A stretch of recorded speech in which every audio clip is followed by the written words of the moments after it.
Hello everyone, Lukman IAS में आपका स्वागत है। मैं हूं अहमद मोबीन और मैं आपकी राज्य व्यवस्था से संबंधित क्लासें लूँगा, जिसमें हम लोग मुख्यतः एनसीईआरटी ही पढ़ेंगे।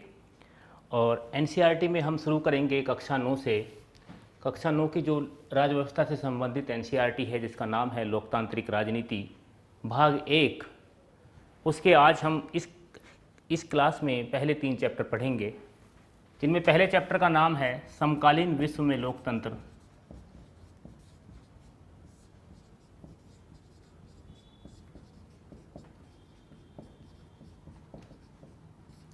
दूसरे चैप्टर का नाम है लोकतंत्र क्या, लोकतंत्र क्यों, और तीसरे चैप्टर का नाम है संविधान निर्माण।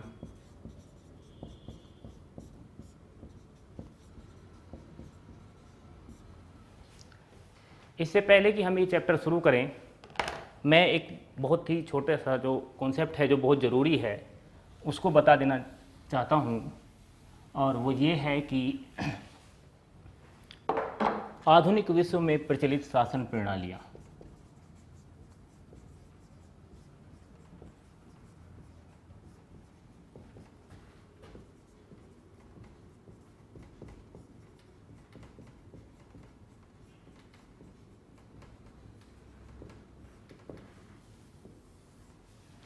किसी भी देश को चलाने के लिए शासन प्रणाली की ज़रूरत होती है। किसी भी देश को चलाने वाले वहाँ के जिम्मेदार लोग किस हिसाब से काम करेंगे, किस हिसाब से उस देश को चलाएंगे, कैसे भी जिम्मेदार लोग चुने जाएंगे, इस पूरी व्यवस्था को शासन प्रणाली कहते हैं। और आधुनिक विश्व में कई प्रकार की शासन प्रणालियाँ चलती हैं, जिनमें सबसे पहली शासन प्रणाली है राजशाही। दूसरी शासन प्रणाली है कुलीनशाही। तीसरी शासन प्रणाली है तानाशाही, और चौथी है लोकशाही।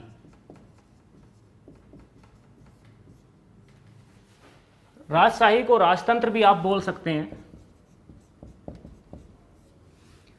कुलीनशाही को कुलीन तंत्र बोल सकते हैं, तानाशाही को अधिनायक तंत्र बोल सकते हैं, और लोकशाही मतलब लोकतंत्र। इनमें थोड़ा सा अंतर हम पहले समझ लें कि ये होती क्या है, उसके बाद हम लोकतंत्र पे आएंगे। तो राजतंत्र का मतलब ये होता है कि जहाँ एक आदमी पूरे देश पे शासन करता है और वंशानुगत शासन प्रणाली चलती है, यानी कि एक आदमी शासन कर रहा है, उसके बाद उसका बेटा शासन करेगा, फिर उसके बाद उसका बेटा शासन करेगा। आप इसका उदाहरण सऊदी अरब में देख सकते हैं। सऊदी अरब में इसी तरह की शासन प्रणाली चलती है। वहाँ पे एक राजा होता है जिसको सऊदी का शाह बोलते हैं, उसके बाद उसका बेटा राजा होता है। जैसे अभी जो सलमान है, तो उसके बाद फिर उनका ही बेटा मोहम्मद बिन सलमान, जो अभी क्राउन प्रिंस है, वो राजा बनेगा। दूसरा कुलीन शाही होती है। कुलीन शाही का मतलब ये होता है कि जब कुछ खास लोग आके पूरे शासन को चलाएं। तीसरा तानाशाही होती है। तानाशाही का मतलब ये होता है कि एक आदमी बहुत ज़्यादा ताकतवर हो जाता है शासन चलाता चलाता, और वो फिर क्या करता है कि अपनी मनमर्जी के हिसाब से पूरे देश को चलाना शुरू कर देता है, अधिनायक बन जाता है। और चौथा है लोकशाही। लोकशाही मतलब कि जब जो है लोगों के हिसाब से शासन चलता है कि लोग क्या चाहते हैं। तो जो हम बात करने वाले हैं वो इसी से संबंधित करेंगे। अब हम पहले चैप्टर की ओर लौटते हैं, जो है समकालीन विश्व में लोकतंत्र।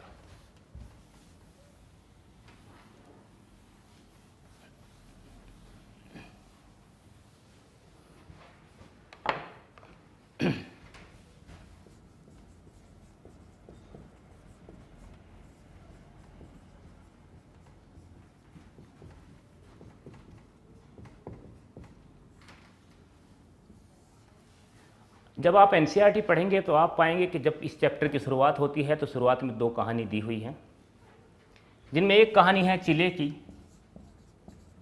और दूसरी है पोलैंड की।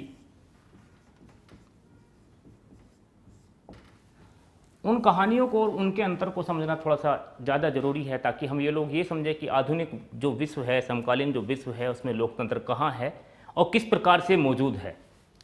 तो चिले की कहानी शुरू होती है 1973।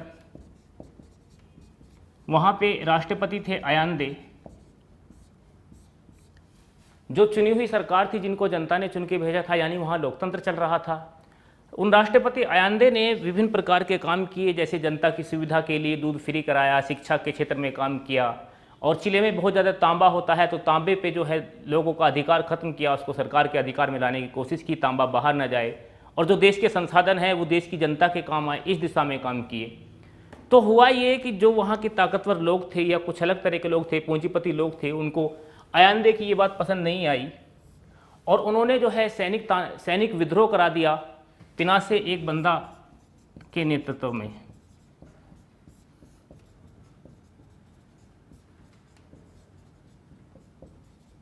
ये घटना 1973 में हुई। जो चुना हुआ राष्ट्रपति थे आयांदे, उसको सेना की सहायता से पिनासे ने, जो खुद एक सैनिक था, सेनाध्यक्ष था, आयांदे को हटा दिया और खुद से वहां पर अधिकार स्थापित कर लिया। अभी हमने पीछे पढ़ा कि इस तरह की प्रणाली को तानाशाही कहते हैं। तो यानी वहां पर जो पहले लोकतंत्र था वो हटके क्या आ गया, तानाशाही आ गई। ठीक है, 1988 तक यही सिस्टम चलता रहा। यहां से लेके 1988 में जनता ने डिमांड की कि फिर से लोकतंत्र आना चाहिए। जनता ने मांग की फिर से लोकतंत्र आना चाहिए, यानी चुनी हुई सरकार ही देश चलानी चाहिए। तो 1973 के बाद यानी 1988 में पिनासे को यह बात माननी पड़ी और वहां पे चुनाव हुए और फिर से जनता के चुने हुए लोग वापस लौट कर आए, जिन्होंने देश चलाने की जिम्मेदारी ली।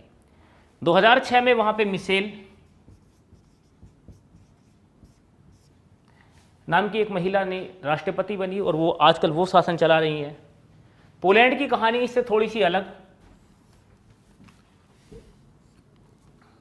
वो कहानी ये थी कि पोलैंड में साम्यवादी सरकार चल रही थी, जो खुद को मजदूरों की सरकार कहती थी, जिसका कहना यह था कि वो मजदूरों की तरफ से शासन कर रही है, मजदूर उसको चुन के भेजते हैं। लेकिन वहाँ पे जनता के अधिकार बिल्कुल सीमित थे। सीमित इसलिए थे क्योंकि वहाँ पे एक ही पार्टी की सरकार चल रही थी, यानी कि एक ही विचारधारा के लोग बार बार चुनकर आ रहे थे। 1980 में वहाँ एक घटना घटती है और वो घटना ये थी कि एक मजदूर को नौकरी से निकाल दिया, जिसके विरोध में बहुत सारे मजदूरों ने जो है विद्रोह किया। वो सड़कों पर उतरे, सरकार ने उनको दबाने की पूरी कोशिश की, वहाँ मार्शल लॉ लगा दिया गया।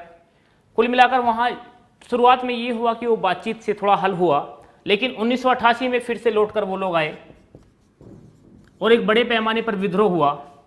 1989 में सरकार को ये मानना पड़ा कि ठीक है, हम इस्तीफा देते हैं और एक चुनी हुई सरकार, यानी जिसको जनता चुनकर भेजेगी वही सरकार चलाएगी। ये दो उदाहरण। पहला उदाहरण ये था कि यहाँ एक लोकतांत्रिक सरकार थी, जिसके बाद एक ऐसी सरकार आई जिसको तानाशाही कह सकते हैं, जनता ने नहीं चुना, फिर से लोकतांत्रिक सरकार लौटकर आई। यहां एक उदाहरण था, यहां एक ऐसी जनता के अधिकार बिल्कुल सीमित थे। कहने को यहां एक लोकतांत्रिक सरकार चल रही थी, लेकिन जो लोग थे वही बार बार लौटकर आ रहे थे। दिखावे भर के लिए वो लोग जनता द्वारा चुने जाते थे। यहां पर विद्रोह हुआ और विद्रोह के बाद लोकतांत्रिक सरकार लौटकर आई। तो आधुनिक विश्व में लोकतंत्र कहां चल रहा है, कैसे पता करें? तो इन दो कहानियों से हमें यह पता चलता है कि लोकतांत्रिक सरकार या लोकतंत्र वो होता है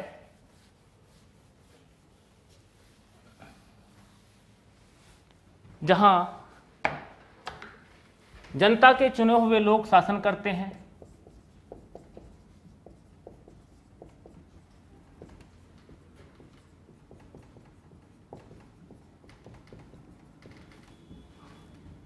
और दूसरा, जनता को स्वतंत्रता होती है ताकि वो ये अभिव्यक्त कर सके कि वो क्या चाहती है। पोलैंड के केस में हो सकता है कि जनता के चुने हुए लोग शासन कर रहे हों, लेकिन वहां जनता को स्वतंत्रता नहीं थी। जब जनता ने विद्रोह करना शुरू किया तो सरकार ने मार्शल लॉ लगाया, उस विद्रोह को दबाने की कोशिश की, कुचलने की कोशिश की। जनता नहीं मानी, उसने ये कोशिश की कि एक नए तरह का लोकतंत्र आना चाहिए, जहां पे हमें वास्तविक रूप से ये आज़ादी हो कि हम लोग जो है, जो हम कुछ सोचते हैं उसको अभिव्यक्त कर सके। तो कुल मिलाकर जो लोकतंत्र है वो यही होता है कि जहां पर जनता के चुने हुए लोग शासन करते हैं और जनता को ये स्वतंत्रता होती है कि वो अपने विचारों को अभिव्यक्त कर सके।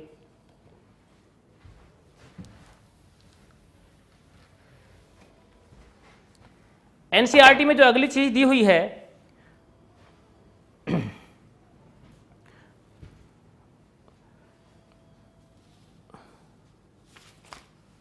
वो लोकतंत्र के 3 नक्शे दिए हुए हैं।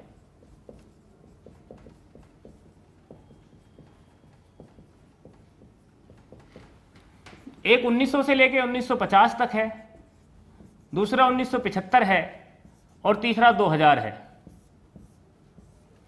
1900 से लेकर 1950 तक कुछ देशों में लोकतंत्र है, उन्होंने उसको रंगीन किया हुआ है। फिर 1975 का जब हम नक्शा देखेंगे तो हम ये देखेंगे कि जिन देशों में पहले लोकतंत्र था वहां लोकतंत्र नहीं रहा, बल्कि बदल के जो है कुछ और तरह का शासन प्रणाली आ गई। फिर 2000 का नक्शा हम देखेंगे तो हम ये देखेंगे कि जिन देशों में पहले लोकतंत्र नहीं था वहां लोकतंत्र आ गया, और कुछ देशों में जिनमें पहले लोकतंत्र था वहां लोकतंत्र नहीं रहा, कुछ और शासन प्रणाली आ गई है। तो कहने का मतलब ये है कि ये 3 नक्शे हमें ये बताते हैं कि लोकतंत्र कभी भी सतत नहीं रहता, वो कभी आ जाता है, कभी चला जाता है, कभी आता रहता है, कभी कोई और शासन प्रणाली उसकी जगह पे ले लेती है, उसकी जगह आ जाती है। जैसे हमने चिले का एग्जाम्पल देखा। चिले में क्या हुआ कि 1973 तक लोकतंत्र था, लेकिन 1973 से लेकर 1988 तक वहां पे अधिनायक तंत्र या तानाशाही चली।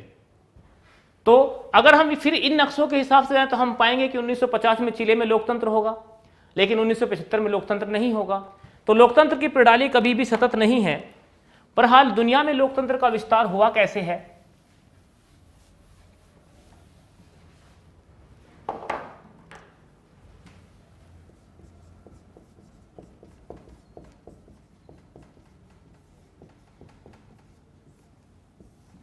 जो आधुनिक लोकतंत्र है उसकी शुरुआत फ्रांस की क्रांति से मानी जा सकती है। 1789 में फ्रांस में एक क्रांति हुई जिसका मुख्य नारा समानता, स्वतंत्रता और न्याय था।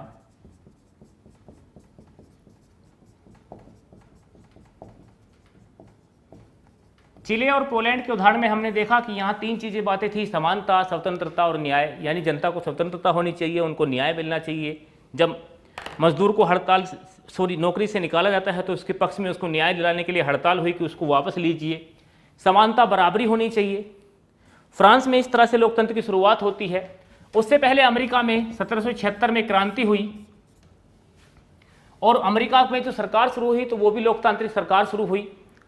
1787 में उन लोगों ने एक संविधान बनाया और कहा कि इस संविधान के हिसाब से हम सरकार चलाएंगे। इंग्लैंड में हालांकि इनसे पहले इंग्लैंड में शुरुआत हो चुकी थी लोकतंत्र की, लेकिन इंग्लैंड का लोकतंत्र ना तो उतना प्रभाव दुनिया पे डाल पाया कभी, ना उतना ज़्यादा विस्तार दे पाया खुद को कि उसका दुनिया के दूसरे देशों पर प्रभाव पड़े। सबसे ज़्यादा जो प्रभाव पड़ा वो फ्रांस की क्रांति के बाद पड़ा दुनिया पर लोकतंत्र को लेकर। जबकि ये भी एक सच है कि फ्रांस में लोकतंत्र कभी भी सतत नहीं रहा, वो आता रहा, जाता रहा, आता रहा, जाता रहा।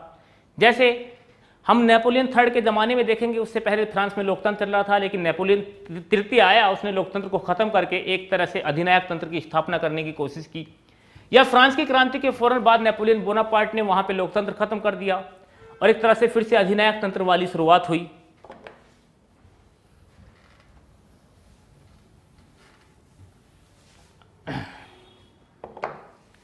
लेकिन लोकतंत्र में तेजी तब आई जब उपनिवेशवाद का दौर खत्म हुआ।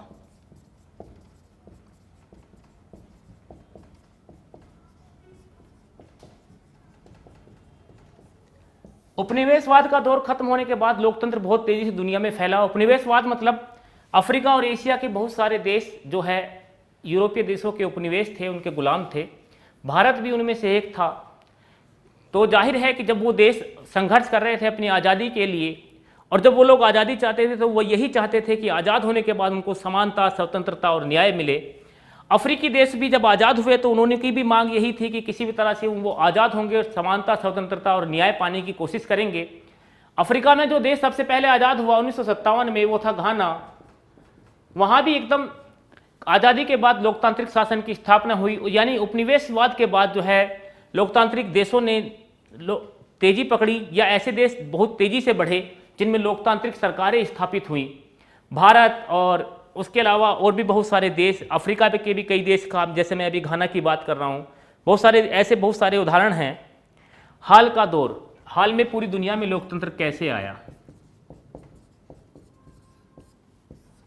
पोलैंड के उदाहरण में हमने देखा कि पोलैंड में साम्यवादी सरकार चल रही थी जो खुद को मजदूरों की सरकार कहती थी, जिसको सोवियत यूनियन का समर्थन प्राप्त था।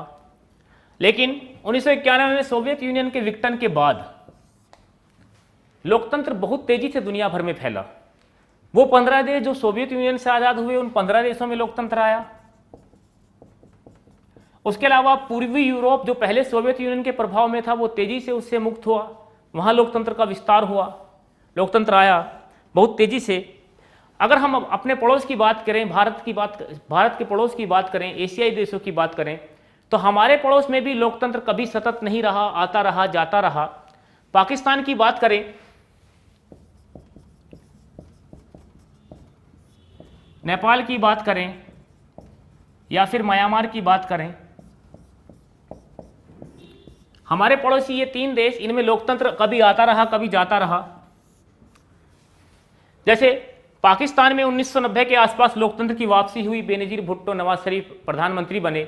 लेकिन 1999 में अचानक से वहां तानाशाही आ गई और जनरल परवेज मुशर्रफ ने पूरी सत्ता अपने हाथ में ले ली। फिर उसके बाद 2007 में लौटकर 2008 में वहां से फिर लोकतांत्रिक सरकार आई और अभी भी वहां लोकतांत्रिक सरकार चल रही है।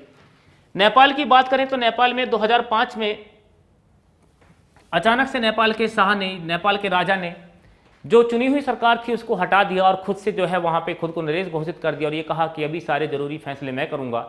2006 में बड़े पैमाने में वहां पर प्रदर्शन हुए और फिर से लोकतंत्र की वापसी हुई। म्यांमार का केस थोड़ा अलग है। 1948 में म्यांमार आज़ाद हुआ, 1962 तक वहां लोकतांत्रिक सरकार चली, लेकिन उस समय अचानक सेना ने तख्ता पलट कर दिया और अपनी जो है सत्ता सारी सेना के हाथ में आ गई, यानी वहां अधिनायक तंत्र स्थापित हो गया। 1990 में वहां चुनाव हुए, लेकिन सेना ने उनको मानने से मना कर दिया और चुनाव में जीतने वाली नेता आंग सान सू की को गिरफ्तार कर लिया। वहां पे जो है सैनिक शासन लगातार चलता रहा। अब 2015 में वहां फिर से चुनाव हुए और आंग सान सू की पार्टी ने वहां जीत हासिल की। इस समय वहां पे जो है वो पार्टी देश को चला रही है, यानी कह सकते हैं कि 2015 के बाद वहां लोकतंत्र की वापसी हुई है। तो आधुनिक विश्व में जब हम लोकतंत्र की बात करते हैं तो हम ये देखते हैं कि दुनिया के बहुत सारे देश, लगभग 100 से ज़्यादा देश लोकतांत्रिक हो चुके हैं, लेकिन बहुत सारे देश ऐसे हैं जहां लोकतंत्र कभी सतत नहीं रहा। कई देशों में वो आता रहा, जाता रहा। पाकिस्तान, नेपाल और म्यांमार इसके जो है हमारे पड़ोस में ही उदाहरण हैं। फ्रांस की हमने बात की जहां से लोकतंत्र शुरू हुआ, वो भी एक ऐसा देश है जो एक ऐसा उदाहरण है कि फ्रांस में भी लोकतंत्र आता रहा, जाता रहा। लेकिन कुछ एक देश ऐसे हैं जहां लोकतंत्र लगातार चला। जैसे अमेरिका की बात की जाए, अमेरिका में 1776 से लगातार लोकतंत्र चल रहा है। 1787 में उन्होंने संविधान के हिसाब से चलना शुरू किया। संविधान क्या है इस पे बाद में बात करेंगे। दूसरी बात यह है कि जो अभी भारत है, भारत का भी उदाहरण लिया जाए, 1947 में जब हम आज़ाद हुए तो हम लोकतांत्रिक देश बने और लगातार हमारे यहाँ लोकतंत्र चल रहा है। तो दुनिया में जो बाकी 3 प्रणालियाँ हैं वो धीरे धीरे कई बार खत्म हो जाती हैं, कई बार वापस लौट कर आ जाती हैं। उनमें खासकर तानाशाही वापस लौट कर आ जाती है। अंतर्राष्ट्रीय संगठन जो एनसीईआरटी में अगला टॉपिक है, इसी पार्ट में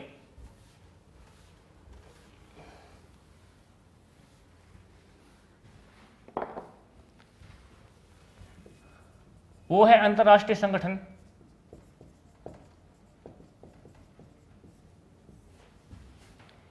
किसी देश को चलाने के लिए चुनी हुई लोकतांत्रिक सरकार होती है जहां सर्वसम्मति से फैसले लिए जाते हैं, लोग होते हैं, बैठ के बातें करते हैं, फैसले लिए जाते हैं। जैसे अभी हमने कहा कि चुनी हुई सरकार ही जो है सारे महत्वपूर्ण फैसले लेती है। क्या दुनिया को चलाने के लिए भी इस तरह का कोई संगठन है कि पूरी दुनिया लोकतांत्रिक ढंग से चले? तो ऐसे कुछ संगठन हैं जो ये दावा करते हैं कि वो लोकतांत्रिक संगठन है। जैसे संयुक्त राष्ट्र की हम बात करें,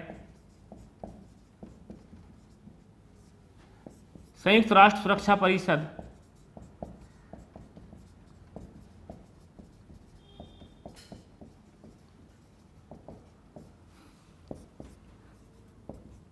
अंतर्राष्ट्रीय विश्व बैंक,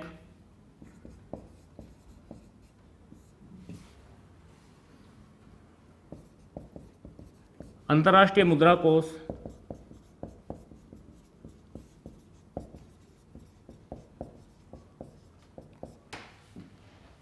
ये ऐसे हैं जो दावा करते हैं कि ये जो है लोकतांत्रिक ढंग से दुनिया को चलाते हैं। सबसे पहले संयुक्त राष्ट्र की बात कर लेते हैं। संयुक्त राष्ट्र का मुख्यालय न्यूयॉर्क में है। उसका दावा ये है कि हम मिल बैठकर जो है चीज़ों को सुलझाते हैं। संयुक्त राष्ट्र में एक महासभा होती है जहां हर सदस्य देश का एक वोट होता है।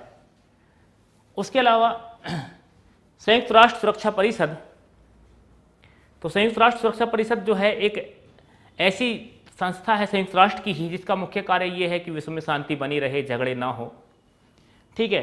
विश्व बैंक का मुख्य कार्य ये है कि गरीब देशों को जो है गरीब देशों के बैंक के रूप में यानी उनको लोन वगैरह दे उनके विकास के लिए।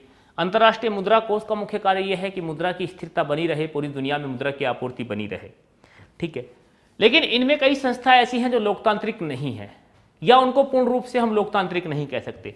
जैसे संयुक्त राष्ट्र सुरक्षा परिषद में केवल 15 सदस्य ही होते हैं। अब वो 15 देश ही ये फैसला करेंगे कि दुनिया के 200 देश कैसे चले या 200 से ज़्यादा देश कैसे चले। ठीक है। उन 15 में भी 5 स्थायी होते हैं और 5 स्थायी अमेरिका, चीन, रूस, फ्रांस और इंग्लैंड। और स्थायी देशों के पास एक वीटो पावर होता है, यानी कि जो 15 सदस्य इसमें होते हैं उन 15 सदस्यों में से अगर 14 सदस्य कोई फैसला लेते हैं और एक देश जो स्थायी सदस्य है वो उसको वीटो कर दे यानी कह दे कि मैं नहीं मानता, तो वो फैसला पूरी तरह से गिर जाता है। तो ये तो लोकतांत्रिक तरीका नहीं हुआ। ठीक है। या तो ये होना चाहिए कि आप बहुमत से निर्णय ले या फिर ये होना चाहिए कि सभी जितने भी सदस्य देश हैं वो सब बैठ के फैसला ले। और सब सोवियत संघ के विघटन के बाद तो वहां पर स्थिति और ज्यादा अलोकतांत्रिक हो गई है। मतलब कहने का ये है कि सोवियत संघ के विघटन के बाद अमेरिका अपना वर्चस्व बढ़ाने के लिए जो भी उसके खिलाफ फैसला आता है उसको हमेशा वीटो करता रहता है। ठीक है। यानी मना करता रहता है। रूस, चीन उनके खिलाफ फैसले आते हैं तो वो मना करते रहते हैं। कुल मिलाकर यह है कि वो आपसी हितों पर ज्यादा चल रहा है, लोकतांत्रिक तरीके से कम चल रहा है। विश्व बैंक में एक अध्यक्ष होता है जो हमेशा अमेरिका से ही होता है, जबकि विश्व बैंक के सदस्य देशों की संख्या 200 के करीब है। अंतर्राष्ट्रीय मुद्रा कोष, इसका भी एक अध्यक्ष होता है जो हमेशा यूरोप से ही होता है। और इसका कारण यह है कि विश्व बैंक में अमेरिका को बहुत ज्यादा वोट हासिल है। दुनिया के टॉप 7 देश जर्मनी, जापान, इंग्लैंड, फ्रांस और कनाडा, अमेरिका, इन 7 देशों को वहां पर 40% से ज्यादा वोट हासिल है। अब 40 बाकी बचे हुए लगभग 200 देश, 190 के आसपास देशों को कुल 60% वोट हासिल है। तो कुल मिलाकर होता यह है कि ये देश जिसे चाहते हैं उसे अध्यक्ष बनाते हैं, जो चाहते हैं वो उससे नीति बना देते हैं। तो अंतर्राष्ट्रीय संस्थाएं जो है वो भी बहुत ज़्यादा लोकतांत्रिक नहीं है। और सोवियत संघ के जैसे मैंने अभी पहले बात की कि सोवियत संघ के विघटन के बाद अमेरिका का वर्चस्व पूरी दुनिया में बड़ी तेजी से बढ़ा। तो अमेरिका का जो है इन संस्थाओं पर एक तरह से जो है बहुत ज़्यादा वर्चस्व है और अमेरिका जो भी चाहता है इन संस्थाओं में वो कराने लेता है, यानी मनमानी चल रही है। ठीक है। क्या ये संस्थाएं लोकतांत्रिक होने की तरफ बढ़ रही हैं? अभी हमने बातचीत की कि अमेरिका जो चाहता है वो करा लेता है और सोवियत संघ के विघटन के बाद ये तेजी से बढ़ा है। तो ऐसा अभी हाल फिलहाल नहीं लगता है कि ये अंतर्राष्ट्रीय संस्थाएं जो हैं ये ज़्यादा लोकतांत्रिक होने की तरफ बढ़ रही हैं। आखिरी टॉपिक जो है एनसीईआरटी में वो है बाहरी समर्थन।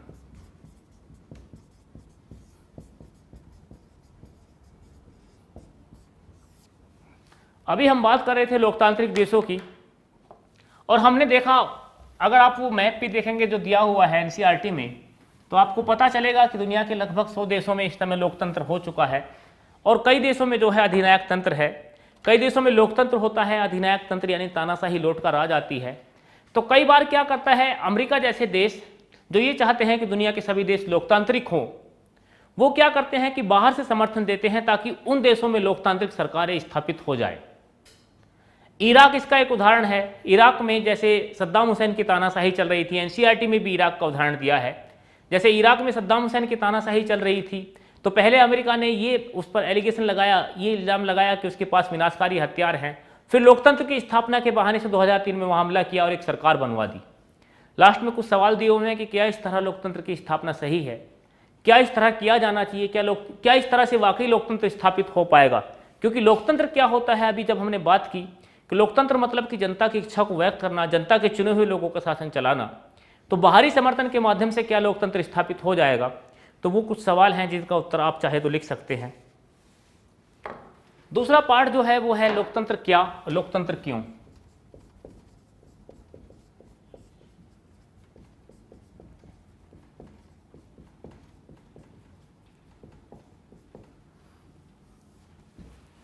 अभी तक हमने ये तो महसूस कर लिया कि दुनिया के कई देशों में लोकतंत्र चल रहा है, और हमने ये भी जान लिया कि लोकतंत्र का मतलब होता है कि चुने हुए लोगों द्वारा सरकार चलाना।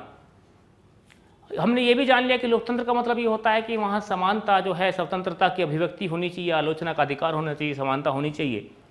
लेकिन लोकतंत्र वास्तव में होता क्या है? कैसे हम ये पहचानें कि दुनिया के किसी देश में लोकतांत्रिक सरकार चल रही है? दुनिया के देशों में मुख्यतः दो प्रकार की ही सरकार चलती हैं।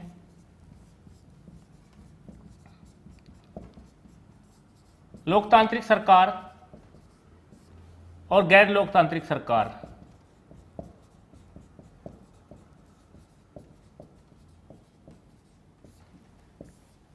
तो क्या ऐसी सरकार जो जनता द्वारा चुनी गई हो और जनता को स्वतंत्रता दे दे कि ठीक है आप आलोचना कर सकते हैं, सिर्फ इसी बिहाफ पर या इसी आधार पर उसको जो है लोकतांत्रिक सरकार मान लिया जाए, या कुछ ऐसी कसौटी हैं जिन पर कसने के बाद यह कहा जाए कि किसी देश में लोकतंत्र है या नहीं है? निश्चित रूप से ऐसा होना चाहिए जो है, या लोकतंत्र की एक जो है परिभाषा होनी चाहिए। अब्राहम लिंकन ने लोकतंत्र की एक परिभाषा दी थी। उन्होंने कहा कि लोकतंत्र जनता का, जनता के द्वारा, जनता के लिए, जनता पर शासन है। यानी लोकतंत्र जनता के लिए, जनता के द्वारा, जनता पर शासन है, यानी जनता ही शासन कर रही है, जनता के लिए ही कर रही है, ठीक है, और जनता द्वारा ही वो सब काम हो रहा है, ठीक है। जब एनसीईआरटी आप पढ़ना शुरू करेंगे इस पार्ट को, तो वहाँ कुछ बच्चों की चर्चा है। उनमें सबसे पहले ये है कि परिभाषा की ज़रूरत क्यों, और अगर परिभाषा की ज़रूरत है तो हमने पहले पार्ट में ही परिभाषा क्यों नहीं पढ़ी, पहले लोकतंत्र क्यों पढ़ लिया? तो एक टीचर है वो ये कहती हैं कि जो लोकतंत्र जैसे बारिश है, तो उसको हम पहले, लोकतंत्र एक ऐसी चीज़ है जिसको महसूस किया जाना चाहिए बारिश की तरह। तो परिभाषा हम उसकी बाद में ढूंढेंगे, कसौटी पर हम उसे बाद में कसेंगे। एक और छात्र पूछता है कि लोकतंत्र की जब परिभाषा पहले से लिंकन की मौजूद है तो दूसरी परिभाषा क्यों देनी चाहिए? तो जाहिर है कि जब दुनिया बदली है, बार बार चीज़ें बदली हैं और इतने सालों बाद दुनिया में नई चीज़ें आई हैं, तो कुछ और कसौटी जरूर जुड़ी होंगी। ये सही है कि अब्राहम लिंकन की परिभाषा सबसे बेहतर परिभाषा हो सकती है, लेकिन उसके बाद भी कुछ ऐसी चीज़ें जरूर लोकतंत्र में जुड़ी हैं जिनकी कसौटी पर उसको कसना जरूरी है। तो इसलिए एक और ज़्यादा व्यापक परिभाषा की जरूरत पड़ती है। एक और छात्र पूछता है कि डेमोक्रेसी डेमोक्रेशिया से बना है, ठीक है, जिनमें डेमो का मतलब है कि जनता, क्रेशिया का मतलब है शासन, यानी जनता का शासन। तो टीचर का कहना यह है कि यह बात सही है कि लोग डेमोक्रेशिया से बना है, लेकिन कंप्यूटर मतलब कंप्यूटिंग से बना है, और कंप्यूटिंग का मतलब होता है गणना। तो लोकतंत्र केवल जनता के शासन तक सीमित नहीं है, जैसे कंप्यूटर केवल गणना तक सीमित नहीं रहा, कंप्यूटर और भी बहुत सारे काम करता है। तो लोकतंत्र जो है जनता के शासन तक सीमित नहीं है, कुछ ऐसी कसौटी हैं जिन पे उसको कसना चाहिए। तो सबसे पहले हम उन्हीं कसौटियों पर कसेंगे लोकतंत्र को कि लोकतंत्र होता क्या है। तो सबसे सरल परिभाषा जो लोकतंत्र की है, लोकतंत्र शासन का एक ऐसा रूप है जहां जनता के द्वारा चुने गए प्रतिनिधि ही शासन करते हैं, लेकिन कुछ विशेषताएं ऐसी हैं जिन्हें देखकर हम ये मान सकते हैं कि उस देश में वास्तविक रूप से लोकतंत्र है कि नहीं है। सबसे पहली विशेषता ये होनी चाहिए कि सभी जरूरी निर्णय यानी अंतिम निर्णय जनता के द्वारा चुने हुए लोग ही करें। जैसे उदाहरण हम पाकिस्तान का ले सकते हैं। जनरल परवेज मुशर्रफ ने 2002 में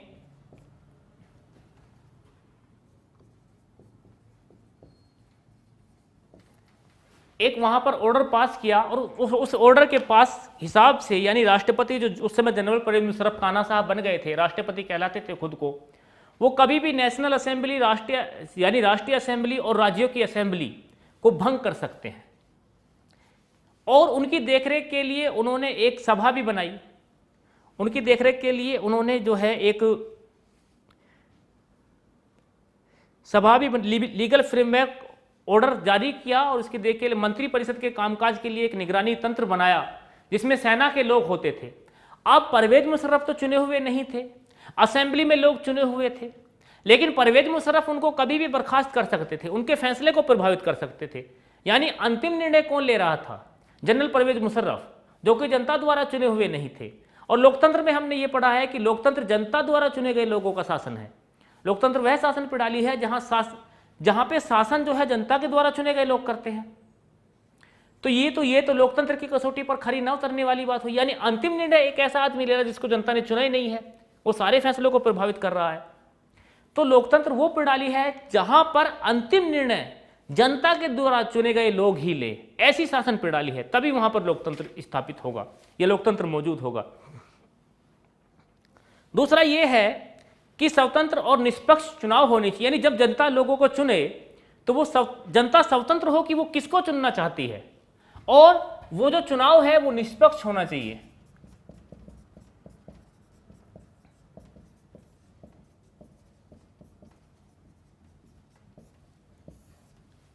कई बार होता यह है कि आपके पास विकल्प ही नहीं होता है, आपके पास जो विकल्प होता है वही चुनना होता है। जैसे चीन में कम्युनिस्ट पार्टी ऑफ चाइना, अगर आपको चुनाव लड़ना है तो पहले कम्युनिस्ट पार्टी ऑफ चाइना की सदस्यता लो। एक ही दल है, वही दल जनता के सामने आता है, जनता के पास कोई विकल्प नहीं है, वो उसको चुने या न चुने सरकार उसी की बननी होती है। ठीक है, मैक्सिको का एक उदाहरण इसमें दिया है एनसीईआरटी में। उसमें यह कहा है कि मैक्सिको में 1930 से लेकर और 1900 2000 तक एक ही पार्टी की सरकार चलती रही। कारण ये रहा कि उस पार्टी ने किसी दूसरी पार्टी को आने ही नहीं दिया। तो जनता के पास जो है स्वतंत्रता नहीं थी कि वो दो लोगों में जो है आपस में तुलना करके चुन सकें कि कौन बेहतर शासन चला सकता है। ठीक है, तो लोकतंत्र की जो दूसरी खासियत ये है कि जब जनता द्वारा लोग चुने जाएं तो स्वतंत्र और निष्पक्षता से वो चुने होने चाहिए। लोकतंत्र की तीसरी खासियत, एक व्यक्ति एक वोट एक मोल। यानी कि लोकतंत्र में अगर एक व्यक्ति है तो उसके पास एक वोट होना चाहिए जिसका एक मोल होना चाहिए, दो व्यक्ति हैं तो दो वोट दो मोल। यानी कि हर एक व्यक्ति के पास वोट होना चाहिए, चुनने की आजादी होनी चाहिए, हर एक व्यक्ति को चुनने का अधिकार होना चाहिए, और सबकी वोटों का जो मूल्य है वो बराबर होना चाहिए। जैसे सऊदी अरब का एक उदाहरण, वहां 2015 तक महिलाओं को वोट डालने का अधिकार ही नहीं था, यानी महिलाएं सरकार को चुन ही नहीं सकती थी।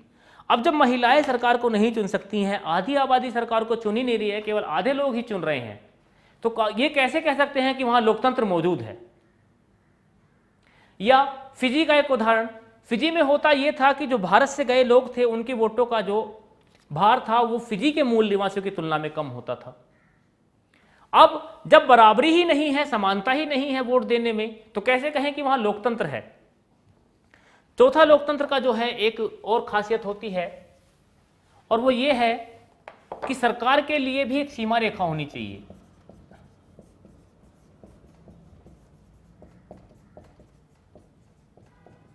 यानी ये तय हो कि सरकार किसी दायरे में रहकर काम करे।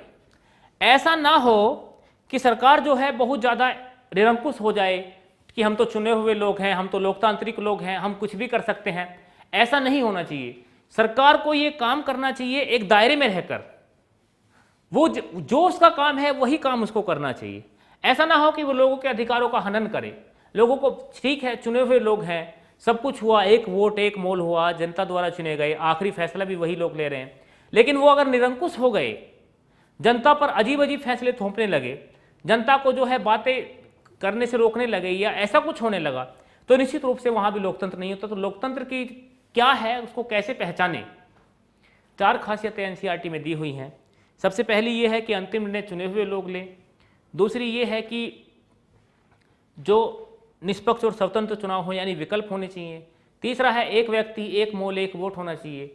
और चौथा जो है वो ये है कि सरकार की भी एक सीमा तय होनी चाहिए। ठीक है, तो सारांश के आधार पर हम ये कह सकते हैं कि जहाँ जनता द्वारा चुने गए लोग शासन करते हैं वो लोकतंत्र होता है, लेकिन उसकी कुछ विशेषताएं भी होती हैं जिनके आधार पर हम ये परख सकते हैं कि वहाँ वास्तविक रूप से लोकतंत्र मौजूद है या नहीं। लोकतंत्र ही क्यों?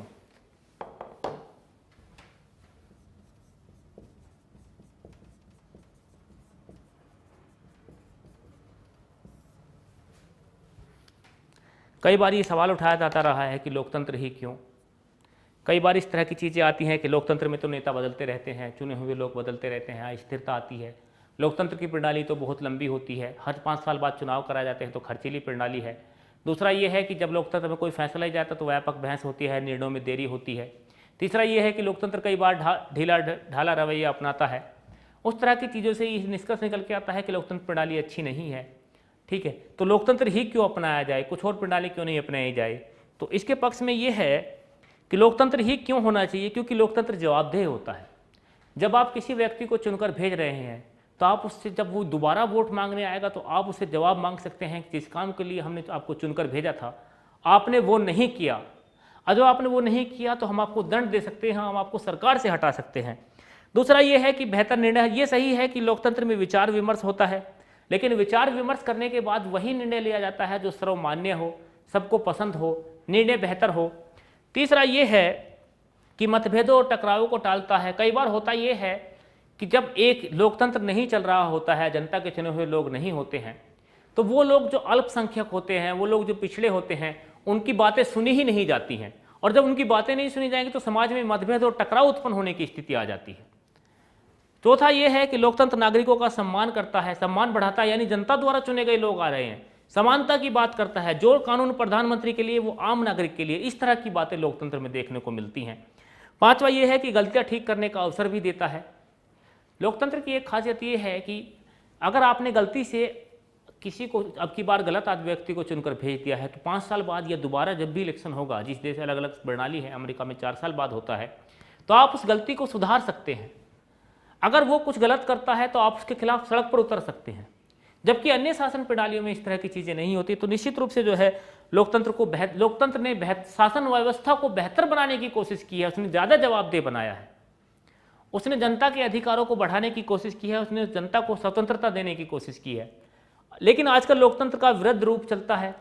विरुद्ध रूप ये होता है कि अभी प्रतिनिधित्व वाला लोकतंत्र आया है। अब ये संभव नहीं है कि सरकार जब कोई फैसला करे तो हर व्यक्ति से वो जाकर पूछे कि आप क्या चाहते हैं, आप क्या चाहते हैं।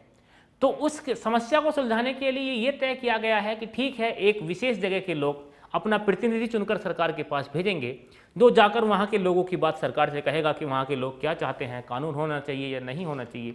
तो लोकतंत्र के विरुद्ध रूप में ये बताया है। तो पार्ट नंबर 2 यहाँ खत्म हो जाता है।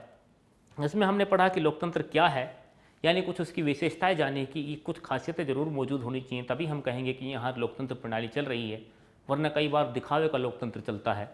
और दूसरा ये लोकतंत्र ही क्यों इसलिए होना चाहिए क्योंकि लोकतंत्र ज़्यादा बेहतर है पहले के मुकाबले। हमने वो पॉइंट्स भी देखे, जैसे जवाबदेह शासन होता है, गलतियाँ सुधारने का मौका, टकराव को टालना, नागरिकों का सम्मान बढ़ना, ये सब होता है।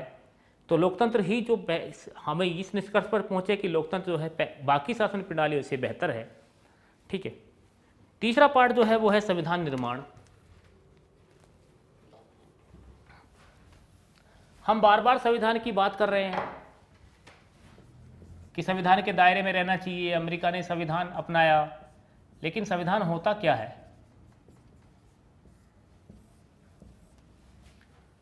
अफ्रीका की एक कहानी दी हुई है पार्ट नंबर 3 में, और वो कहानी ये है कि अफ्रीका में भी 17वीं 18वीं शताब्दी में भारत की तरह बहुत सारे लोग आए, गोरे लोग, जिन्होंने वहाँ जाकर शासन चलाया, लेकिन वो भारत की तरह वापस लौटकर नहीं गए।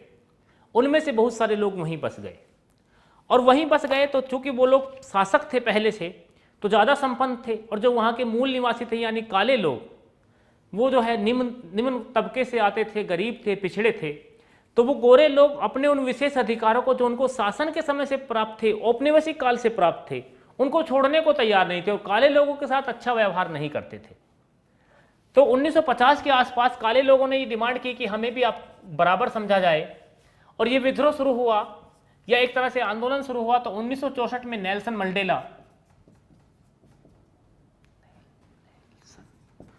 मंडेला ने इस विद्रोह की बागडोर संभाली, जिसके बदले में नेल्सन मंडेला को जेल में भेज दिया गया। लेकिन यह विद्रोह लगातार चलता रहा, अंतर्राष्ट्रीय दबाव चलता रहा, बुद्धिजीवी लोग सरकार की आलोचना करते रहे कि कालों के साथ भेदभाव नहीं करना चाहिए और गोरे लोगों को उनको अधिकार देने चाहिए। तो 1994 में अफ्रीका गणराज्य बना, और यह तय किया गया कि अफ्रीका में अब से लोकतांत्रिक सरकार चलेगी, यानी सबके अधिकार बराबर होंगे। अभी हमने पीछे भी देखा लोकतंत्र की खासियत समानता, स्वतंत्रता और न्याय के हिसाब से सरकार चलेगी।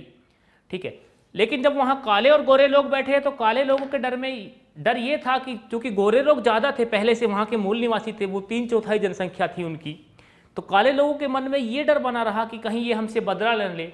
तो वहाँ ये बात तय हुई कि ठीक है, जो जितने भी गोरे लोग हैं उनको सबको कालों ने माफ़ कर दिया, ठीक है। लेकिन उनके मन में अभी भी डर था। उनके मन में डर ये था कि आने वाली पीढ़ियाँ, यानी कि जो लोग अभी मौजूद हैं, इनके आने वाली पीढ़ियाँ जब इनके ऊपर हुए जो अन्याय है उसके बारे में पढ़ेंगी, तो उस समय वो काले लोगों के साथ गलत व्यवहार कर सकती हैं, कुछ भेदभाव की नीति अपना सकती हैं।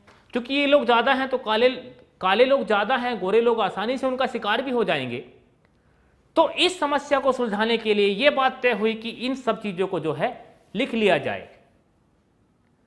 लिख लिया जाए मतलब एक दस्तावेज तैयार कर लिया जाए कि सरकार किस तरह से काम करेगी, किसी के साथ अन्याय नहीं होगा, किसी के साथ जो है गैर बराबरी का सलूक नहीं किया जाएगा, सबको सम्मान दिया जाएगा, सबकी सम्मानों की इच्छा की जाएगी, सबकी इच्छाओं का जो है सम्मान किया जाएगा, और जितने जो भी इंसान यहाँ पे हमारे देश में रहेगा उस सबको बराबर समझा जाएगा, किसी के साथ भेदभाव नहीं होगा। सरकार कोई ऐसी नीति नहीं बनाएगी जिसके खिलाफ भेदभाव हो। तो वो दस्तावेज जिस पे वो लिखा गया सब कुछ, उसी को संविधान बोलते हैं। यानी इस कहानी से हमें ये पता चला कि संविधान वो होता है जिसके हिसाब से कोई भी देश चलाया जाता है, जिसके हिसाब से नागरिकों के अधिकार तय किए जाते हैं, जिसके हिसाब से ये तय किया जाता है कि किसी भी देश में नागरिकों को समानता किस प्रकार दी जाएगी, किसी भी देश में नागरिकों को अधिकार किस प्रकार दिया जाएगा, किसी भी देश में जो है सरकार और नागरिकों के बीच में क्या संबंध होगा, सरकार की मुख्य जिम्मेदारियां क्या होंगी। और चूंकि लोकतंत्र की जब हम खासियत पढ़ रहे थे तो हमने ये भी पढ़ा था कि सरकार की एक सीमा होनी चाहिए। तो संविधान में ये भी लिखा होता है कि सरकार की सीमा क्या होगी, यानी कहाँ से आगे जाकर वो कानून नहीं बना सकती, किस हिसाब से वो जो है देश को चलाएगी, उसकी सीमाएं क्या है। तो हमने संविधान के बारे में ये जाना क्योंकि हमने अफ्रीका की एक स्टोरी देखी अभी, और स्टोरी से हमें ये पता चला कि जो लिखित दस्तावेज होते हैं जिनके हिसाब से किसी देश को चलना होता है, जिनके हिसाब से नागरिकों और सरकारों के बीच में संबंधों को तय किया जाता है, जिनके हिसाब से नागरिक अधिकारों को तय किया जाता है, जिनके हिसाब से सरकार की सीमाएं तय की जाती हैं, वो सब लिखित दस्तावेज जिनके हिसाब से सरकार पूरे देश को चलाती है, वो दस्तावेज को संविधान कहते हैं।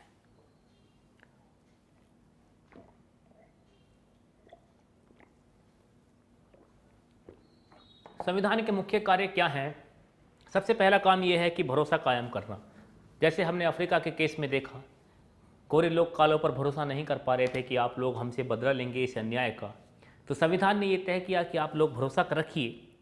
उस लिखित दस्तावेज ने तय किया कि भरोसा रखिए, जो है जो कुछ लिखा गया है आप भरोसा जो है बनाए रखिए, आपके साथ कुछ भी गलत नहीं होगा, यानी भरोसा कायम किया उसने। दूसरा ये है कि उसने ये बताया है कि सरकार का गठन किस प्रकार होना चाहिए, चुनाव किस प्रकार होने चाहिए, सरकार किस तरह चलेगी, सरकार में क्या क्या रहेगा। अगला ये है कि सरकार के अधिकार तय कर देता है कि सरकार के क्या अधिकार हैं, सरकार किन दायरे में रहकर काम करेगी, किससे बाहर नहीं निकलेगी। उसके अलावा अच्छे समाज का गठन, संविधान का एक जो है मुख्य कार्य ये भी है कि समाज में टकराव ना हो, समाज में संघर्ष ना आए, क्योंकि हमने अभी पढ़ा कि लोकतंत्र की खासियत ये होती है कि वो टकराव को टालता है, संघर्ष और टकराव को टालता है। तो संविधान में ये बात लिख दी जाती है कि टकराव को किस प्रकार टाला जाए, और ये सब चीज़ें जो है होती हैं।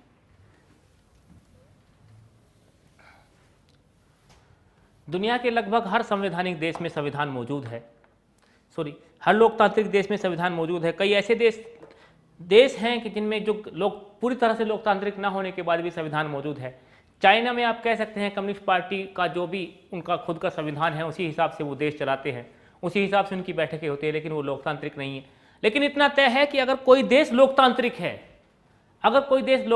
तो वहाँ एक संविधान जरूर होगा कि किस हिसाब से वो लोकतंत्र चलना है। भारत की बात की जाए तो भारत में भी संविधान है, क्योंकि भारत, अभी हमने पीछे बात की कि भारत एक लोकतांत्रिक देश है, तो भारत में भी संविधान है।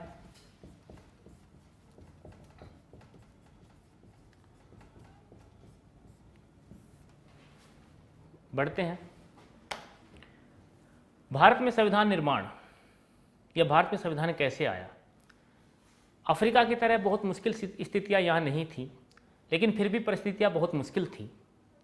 अफ्रीका की जितनी जटिल तो नहीं थी, पर फिर भी थोड़ी बहुत मुश्किल थी। देश बंटवारा हुआ था, अंग्रेज से आज़ाद हुए थे, ठीक है, दंगे हो रहे थे, इतनी सारी विविधताएं थी देश में।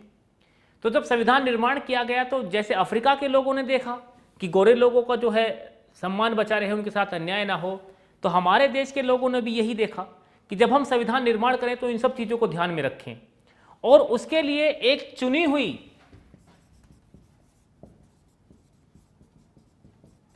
संविधान सभा का गठन हुआ।